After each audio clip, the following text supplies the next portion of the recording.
ఆచి chicken masala. Iran America యుద్ధం effect Bharat పై స్పష్టంగా కనిపిస్తోంది. ఇంధనాన్ని ఆదా చేసేందుకు మోదీ సర్కార్ చర్యలు చేపట్టింది. ఇందులో భాగంగా ప్రధాని మోదీతో సహా అందరూ నేతలు తమ కాన్వాయ్లను తగ్గించుకున్నారు. ఇక ప్రధాని ఇప్పటికే 2 వాహనాలను మాత్రమే వాడుతున్నారు. అటు కేంద్ర హోంశాఖ మంత్రి అమిత్ షా కూడా కాన్వాయ్ను పూర్తిగా తగ్గించుకుని కేవలం 3 వాహనాలను మాత్రమే వాడుతున్నారు. ఇదిలా ఉంటే రక్షణ శాఖ మంత్రి రాజ్నాథ్ సింగ్ 4 వాహనాలతో కాన్వాయ్లను కొనసాగిస్తున్నారు. బీజేపీ పాలిత మంత్రులు, నేతలు చాలా వరకు కాన్వాయ్లను తగ్గించుకోవడం ప్రారంభించారు.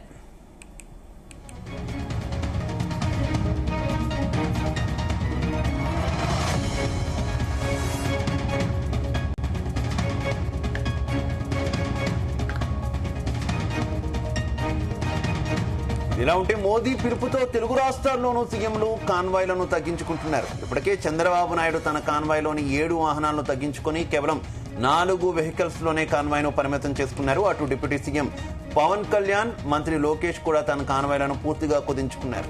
ఇలా ఉంటే తెలంగాణ ముఖ్యమంత్రి రేవంత్ రెడ్డి కూడా అదే బాటలో ఉన్నారు. దేశవ్యాప్తంగా నేతలు పూర్తిగా కాన్వాయ్లను తగ్గించుకొని ఇంధన ఆదా చేస్తున్నారు.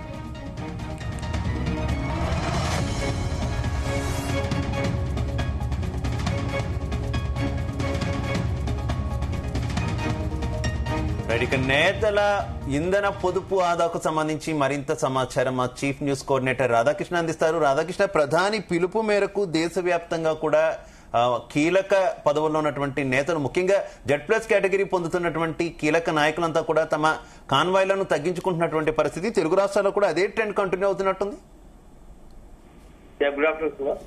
మొత్తంగా దేశవ్యాప్తంగా ఇప్పుడు పొదుపు మంత్రం ఏదైతే పశ్చిమ ఆసియాలో నెలకొన్న తీవ్ర ఉద్రిక్త పరిస్థితి నేపథ్యంలో భవిష్యత్తులో కొంత ఆర్థికంగా సవాళ్లు, అదే రకంగా ఇంధన సవాళ్లు కూడా ఎదురయ్యే పరిస్థితి ఉంది.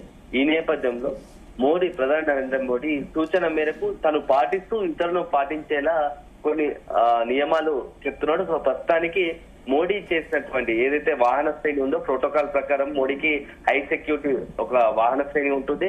సో ప్రతినిత్యం ప్రోటోకాల్ ప్రకారం ఆ సెక్యూరిటీకి సంబంధించి కాన్వాయ్ ఉంటుంది. దాంట్లో అన్ని తగ్గిస్తూ కేవలం 2 వాహనాలకు మాత్రమే పరిమితం చేశారు. ఎప్పుడైతే ప్రధానంగా దేశ ప్రధానిగా ఉన్నటువంటి నరేంద్ర మోడీ 2 వాహనాలతో తన మొత్తం వాహన శ్రేణిని కుదించుకోవడంతో ఇక మిగతా బీజేపీ పాలిత రాష్ట్రాలతో పాటు ఇతరత్ర కేంద్ర మంత్రులు, అదేవిధంగా ఎవరైతే ప్రోటోకాల్ రేంజ్ లో ఉంటారో, సెక్యూరిటీ జోన్ లో ఉంటారో, కాన్వాయ్ జోన్ లో ఉంటారో వాళ్ళందరూ కూడా తమ వాహన శ్రేణిని తగ్గించుకునేందుకు ఒక రకంగా మొత్తం చర్యలు తీసుకుంటున్నారు. సో ముఖ్యంగా ప్రధాని నరేంద్ర మోడీ తర్వాత రక్షణ శాఖ మంత్రి రాజ్నాథ్ సింగ్ తో పాటు పలువురు కేంద్ర మంత్రులు కూడా తమ వాహన శ్రేణిని తగ్గిస్తూ ఉన్నారు.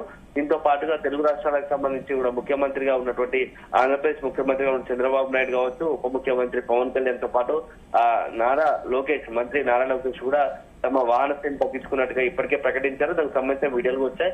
ఇక తెలంగాణ ముఖ్యమంత్రి రేవంత్ రెడ్డి కూడా అదే పనిలో ఉన్నారు, తన వాహన శ్రేణిని తగ్గించుకున్నారు.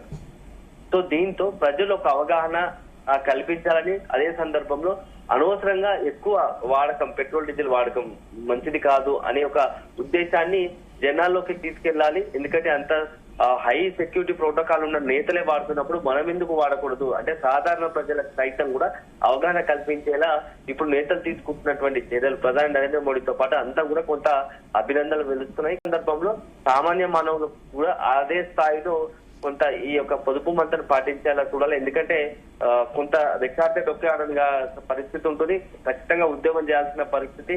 సో జీవిత గమనంలో తమకు సంబంధించి పుట్టి కోసం కొంత ఈ పని చేయాల్సి ఉంటుంది. అట్లాంటి వాటికి మినహాయిస్తే మిగతా అందరూ కూడా ఎవరైతే అవకాశం ఉన్న చోట్ల 4-5 ఇండివిజువల్ గా ఒక్కొక్క కారులో ఒక్కరు పోయే వ్యక్తులు ఉంటే దాన్ని అంతా అడ్జస్ట్ చేసుకుని ఆఫీస్కి 4-5 కలిసి ఒక వాహనాన్ని వాడుకునే పరిస్థితి ఉంటే అట్లాంటి వాటిపై కూడా ఒగ్గు చూపాలి అనేది కూడా కొంత వినబడుతూ ఉంది.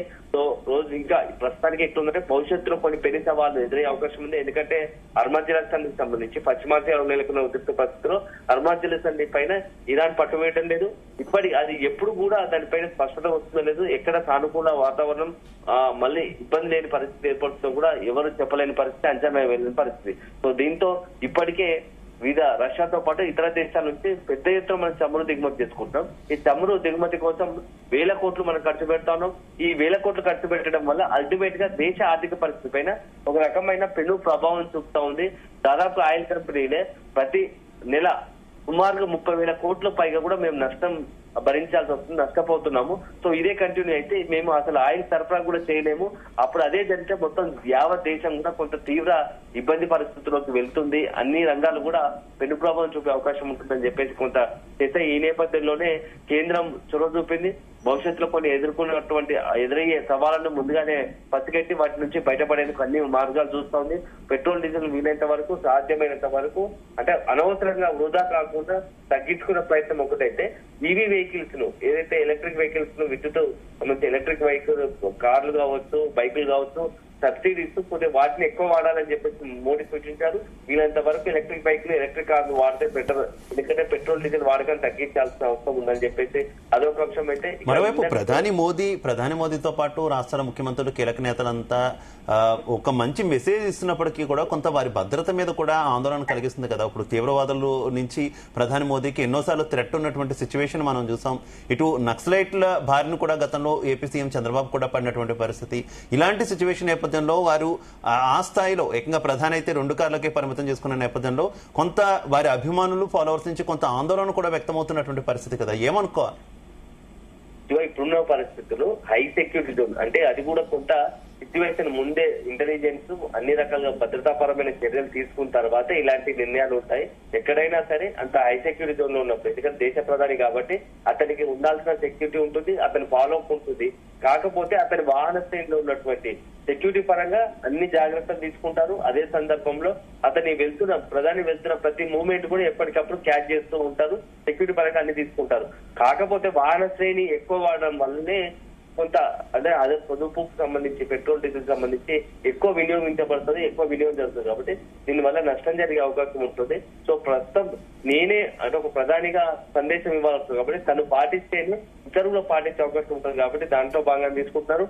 సో వీలైనంత వరకు మొదటగా అంటే నాకు ఫస్ట్ గా నిన్న ప్రధాని మోడీ బయటకు వెళ్తున్న క్రమంలో 2 వాహనాలు తీశారు. భవిష్యత్తులో ఇక్కడ నుంచి వీలైనంత వరకు ప్రధాని మోడీ ఆఫీస్ చుట్టూ నుంచే వర్చువల్ గా కూడా కొంత మీటింగ్స్ అరేంజ్ చేసుకోవడం, ఇతరత్ర కార్యక్రమాలు చేస్తే మరీ ఒక కీలకమైనటువంటి ప్రాధాన్యతమైనటువంటి కార్యక్రమం అయితే తప్ప మిగతా వర్క్స్ అన్నిటినీ కూడా వర్చువల్ గానే మోడీ కూడా ఫాలో అయ్యే అవకాశం ఉంటుంది. ఎందుకంటే దానికి సంబంధించి ఇప్పటికే ఒక రకమైన సంకేతాలు ఇచ్చారు. సో అత్యవసర కార్యక్రమాలు అయితే తప్ప మోడీ కూడా బయటకు వెళ్ళలేని పరిస్థితి, ఎందుకంటే వెళ్ళడం వల్ల అనవసరం ఖర్చు వృధాతో కూడుతుంది కాబట్టి.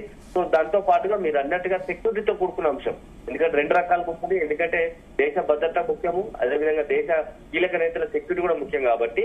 సో వీలైనంత వరకు అత్యవసర ప్రోగ్రాంలకు అయితే తప్ప మిగతా ప్రోగ్రామ్స్ కూడా కొంత వర్చువల్ గానే ఇంటర్నల్ గానే మీటింగ్స్ కూడా పెట్టుకునే అవకాశం కనబడుతుంది. సో అల్టిమేట్ గా ఇప్పుడు ప్రధాని మోడీతో పాటు అందరి సెక్యూరిటీ పరంగా కూడా ముఖ్య మంత్రులైనా సరే, ఇతర కేంద్ర మంత్రులు అయినా సరే, ఇతర రాష్ట్రాల అన్ని దేశవ్యాప్తంగా ఉండే కీలక నేతలు, అన్ని రాష్ట్రాలకు సంబంధించిన కీలక నేతలకు సంబంధించవచ్చు హై ప్రోటోకాల్, హై సెక్యూరిటీ వాళ్ళందరి భద్రత విషయంలో ఎప్పటికప్పుడు నిఘా వర్గాలు ఉంటాయి. సో దానికి సంబంధించి కంటిన్యూగా ఫాలో అవుతా ఉంటాయి. సో దానికి సంబంధించి ఆ సెక్యూరిటీ భద్రత విధానం ఎప్పటికప్పుడు నిఘా అలర్ట్ ఉంటుంది.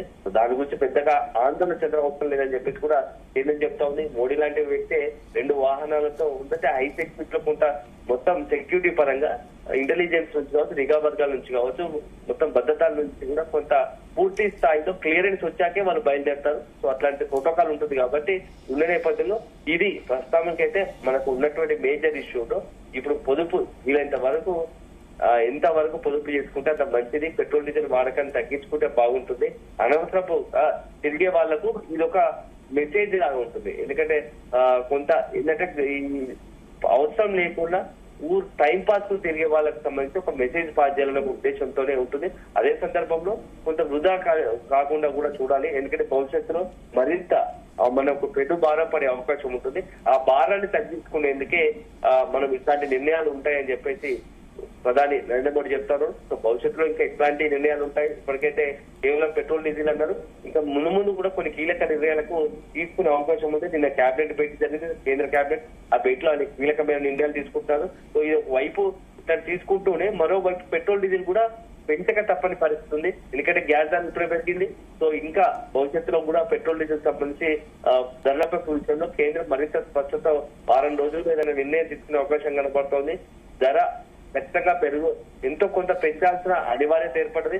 అట్లా పెంచకుంటే ఆయిల్ కంపెనీలకు సంబంధించి భారం పెరుగుతుంది. వాళ్ళు ఈ భారం పెరిగితే అసలు ఆయిల్ సరఫరానే చమురు సరఫరానే ఆగిపోతుంది. అది అల్టిమేట్ గా దేశానికి మరింత నష్టం చేకూరుతుంది. కాబట్టి ఇవన్నీ దృష్టిలో పెట్టుకుని కొన్ని కీలక నిర్ణయాలకు ఒక్కొక్కటిగా తీసుకుంటున్నారు. సో అన్ని నిర్ణయాలు ఒకటేసారి తీసుకుంటే ప్రజలంతా కూడా కొంత గందరగోళానికి, ప్యానిక్, ఆందోళనకు గురయ్యే అవకాశం ఉంటుంది. కాబట్టి అలాంటి అవకాశం లేకుండా ఒక్కొక్క అంశాన్ని ప్రజలకు అర్థమయ్యేలా వివరిస్తూనే ప్రజలు కూడా కొంత ఆ మొత్తం ఎంటైర్ ఇది కేవలం ఒక మోడీకి సంబంధించిన అంశమో లేకుంటే ఒక రాష్ట్రానికో సంబంధించిన అంశం కాదు, యావత్ దేశానికి సంబంధించిన అంశం. ప్రతి ఒక్కరి మీద దీనికి ఆ ఇంపాక్ట్ ప్రభావం ఉండబోతుంది. కాబట్టి ఈ ఎంటైర్ ఈ ఎపిసోడ్ సంబంధించి మోడీ కేంద్రం తీసుకున్నది అందరూ భాగస్వాములు అయ్యి అందరూ కేంద్రం చెప్పినట్టు ఫాలో అవుతే, మోడీ చెప్పినట్టుగా ఫాలో అవుతే ఎంతో కొంత మనం భవిష్యత్తులో ఎదురయ్యేటువంటి ఆర్థిక సంక్షోభాలు కావచ్చు, ఆర్థిక సవాల్ నుంచి మనం బయటపడే అవకాశం ఉంటుంది అనేది ఆ అభిప్రాయం విశ్లేషకుల నుంచి తెప్పించినట్టు. అల్టిమేట్ గా చూడాలి మరికొద్ది రోజుల్లో ఇంకిక్క ఎలాంటి నిర్ణయాలు ఉంటాయో. ఎందుకంటే మరొకసారి లాక్డౌన్ లాంటి పరిస్థితి ఏర్పడుతుందా అనేది ఒక చర్చ జరుగుతుంది. ప్రస్తుత పరిణామాలు చూసుకుంటే సో అప్పుడు కరోనా సమయంలో వైరస్ తీవ్రత పెరగడం వల్ల ఒకరి నుంచి ఒకరి ప్రాణాంతకమైన కరోనా వైరస్ వల్ల లాక్డౌన్ ఏర్పడింది. ఇప్పుడు మాత్రం దానికి భిన్నంగా ఆర్థిక సంక్షోభం, కొన్ని పెను సవాళ్లు ఎదురవుతున్న నేపథ్యంలో వాటి అన్నింటినీ చక్కబెట్టడానికి కొన్ని కఠిన నిర్ణయాలు తప్పవు. సో ఎవరైనా పొదుపు మాత్రం పాటించాల్సిందే.